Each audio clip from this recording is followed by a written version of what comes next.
I was bleeding too much. Nikaekewa maziwa in my private part, sukari na asali. Then wamama wawili wakanishika, they told me, stand up, you are now a woman. So they took me outside, inside the house. I was sleeping there. I was really bleeding, and the bleeding could not stop.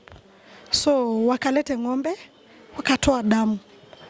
Nikakunywa, I don't know, 1 liter ama. Nilikunywa almost 2 cups. So, but the bleeding didn't stop. So they took a piece of cloth, they tied both my legs, and the bleeding reduced. So I stayed in the house, wakiniekea mafuta sasa hapo. Ilikuwa mafuta ya Kimbo. I remember ni Kimbo. But iyo bleeding ili cause some blood to clot. So when I went saa 10 jioni, they took me outside the boma with a company of all the women and all the girls. I went, wakanikalisha chini, then wakaangalia kama ukweli nilikeketwa vizuri ama bado nitarudiwa. But luckily, wakaona it was successful, but the clot ni kama imetoa nyama zingine. So they used the blade to remove that clot. It was very, very painful. Then I went inside the house.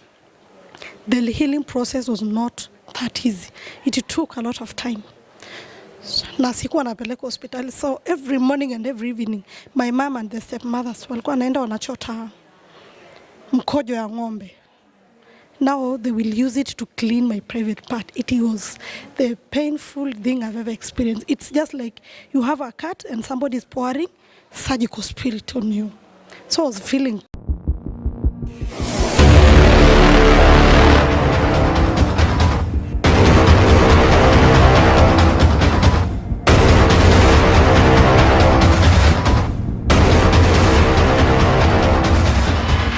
What's up, everyone? It's your girl Kazuri Amo kutokea Kazuri Media, the #1 online viewers antidote.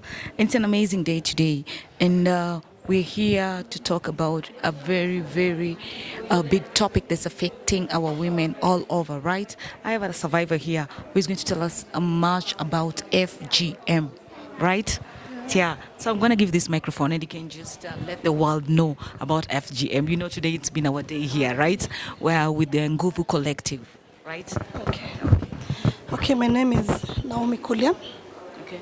An FGM survivor. Okay.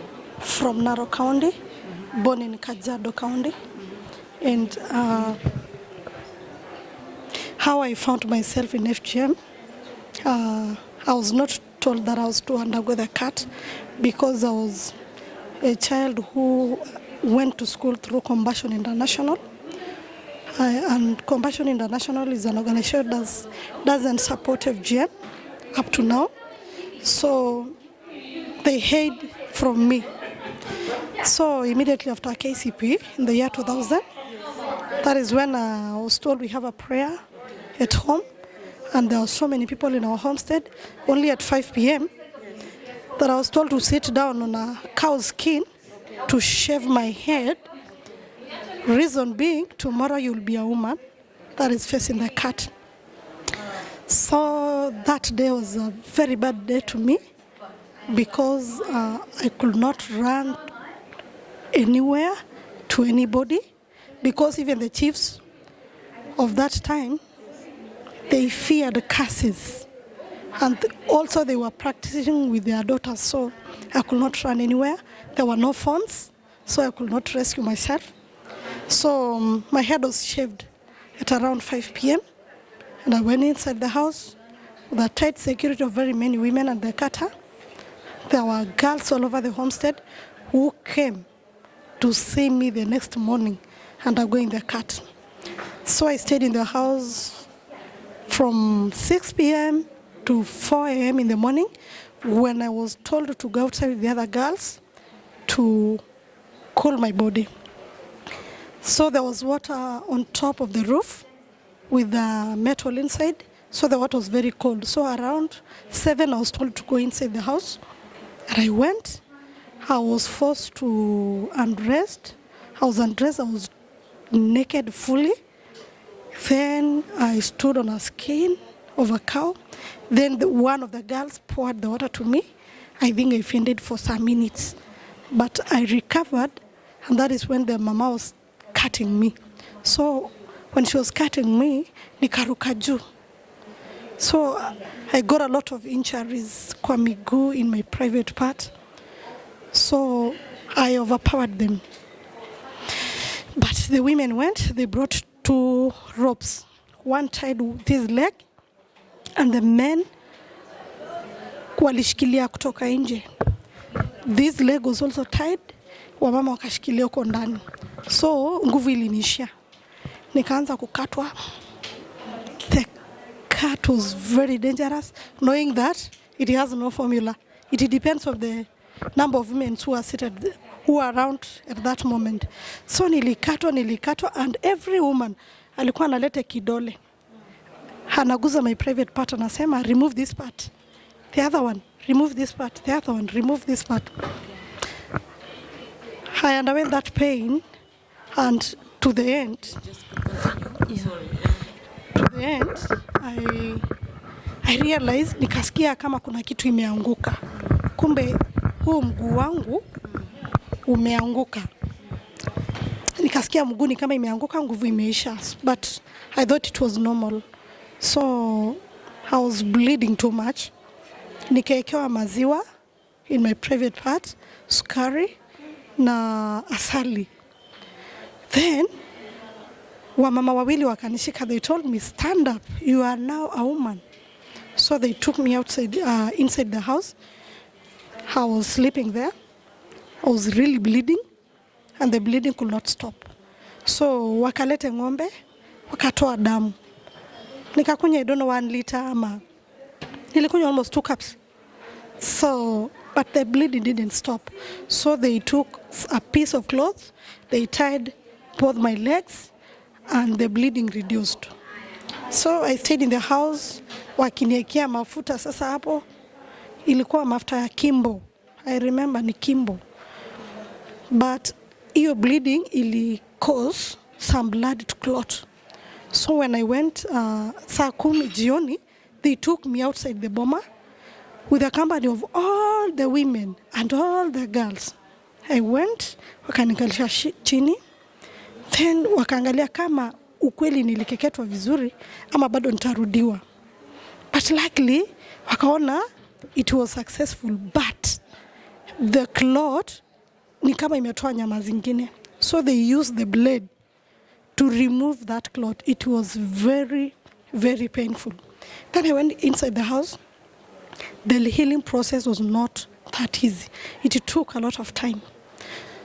Na sikuwa napeleka hospitali. So every morning and every evening, my mom and the stepmothers walikuwa naenda wanachota mkojo ya ng'ombe. Now they will use it to clean my private part. It was the painful thing I've ever experienced. It's just like you have a cut and somebody is pouring surgical spirit on you.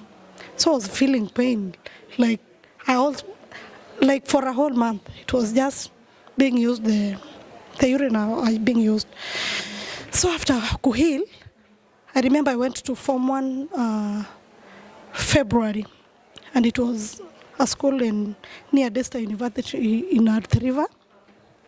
So when I went there, it was tough to me because I could not run, I could not play any game. I don't understand myself. Everybody is looking at me. Umbono Masai amenyoa, kumbe umefanywa ukeketaji. So I was stigmatized. The teachers punished me wakidhania nakataa kukimbia. Na kwa certificate imeandikwa I was good in athletics and soccer. So, and there was a girl who came from one area, and she told the teachers, huyu ataletea hii shule zawadi ni vile hataki. So because of that stigma and the punishments, I started faking illness 3rd term. So my dad transferred me to Masai Girls Narok. So at least there I was comfortable because I think 70 to 80% of the girls have undergone the cut. So it was a normal thing. But I lost that talent. So I got bored. Throughout my high school life, I was very bored. I don't want to see anybody running, anyone playing soccer. I was introduced to table tennis. I could not, because I just wish that I could run. I could run for my school. I could run for my country, but the talent has gone. But I never knew why. But one day, Desta University came to Masai Girls Narok. So they were talking about FGM. That's when I realized, oh, kumbe it's the result of me losing my talent. Sina nguvu.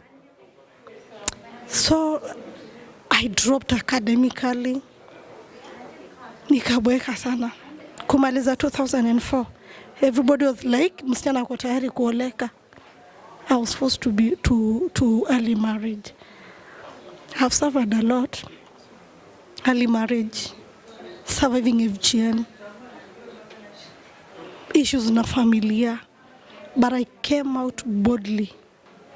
Kusema, staki kitu ifanyikie mtu mwingine. I started volunteering in schools. But when our people realized the message I have for the girls, niliachishwa kazi.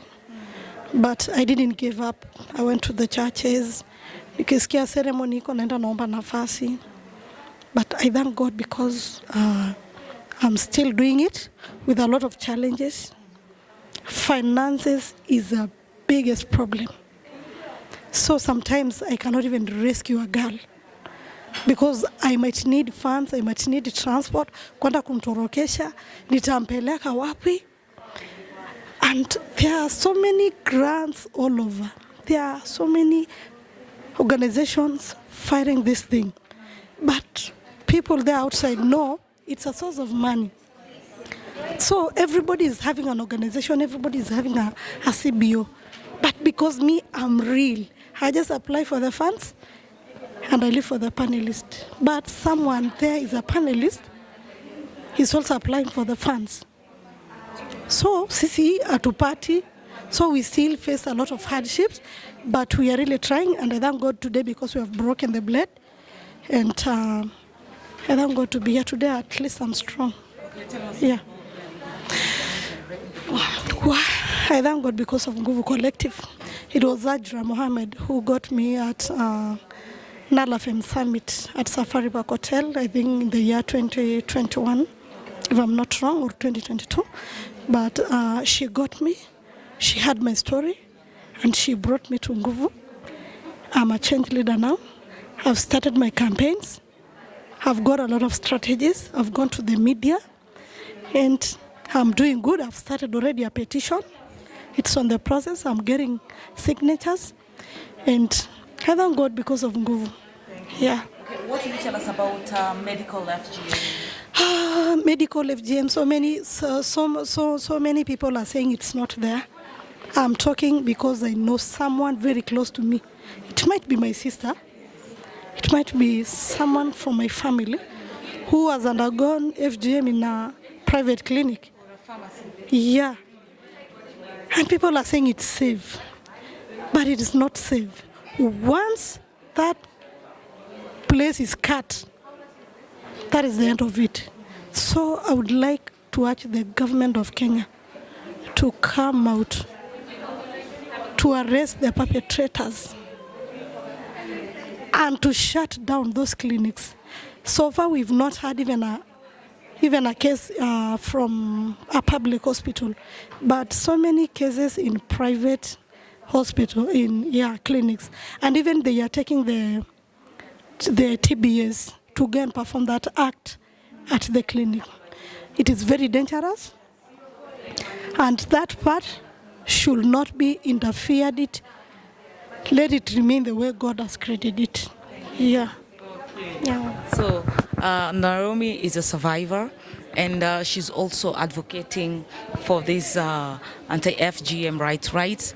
So that part, let it be the way it is, because God knows why it was the way it is, right? This is Open Up with Kizuri Amo, where we get to speak with people and get to listen to their stories. And you can never tell about what they've gone through until you listen to what they have to tell you about it, right? Probably if anyone wants to reach you, or if there's any girl who is suffering out there and they want to get to you, how do we reach you? Or any support to you? Okay. Through my number, I will know where to take the girl, but I've been having a lot of challenges because of finances. but I'm trying with all what I have. I'm trying even using my legs to run for the girl. So whenever anyone wish to come and support me, or even a girl who is at risk, to reach me through 0724 944 943. I have also a Facebook, Naomi Kolian. We can talk from there. Okay. Yeah. The social handles and your number, right? That's all we can say about this, and all the best. Thank you, too.